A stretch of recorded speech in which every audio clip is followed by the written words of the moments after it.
Assalamu alaikum guys, welcome to the new video and here is my Sundari as you can see.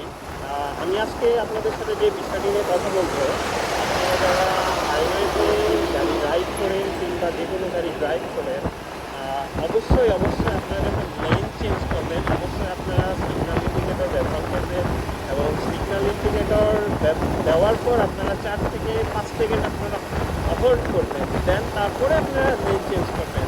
তো এই বিষয়টি নিয়ে আমি কেন কথা বলতেছি, আমি অনেক সময় প্রায়ই লক্ষ্য করি যে অনেকে যারা হচ্ছে লেন চেঞ্জ করে তারা সিগন্যাল লাইট ব্যবহার না করে হুটহাট করে তারা লেন চেঞ্জ করে ফেলে।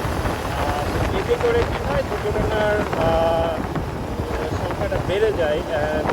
অবশ্যই আমাদের যে কাজটি করা উচিত সেটা হচ্ছে আপনারা যখন লেন চেঞ্জ করবেন তখন অবশ্যই আপনারা হাইওয়েতে থাকা অবস্থায়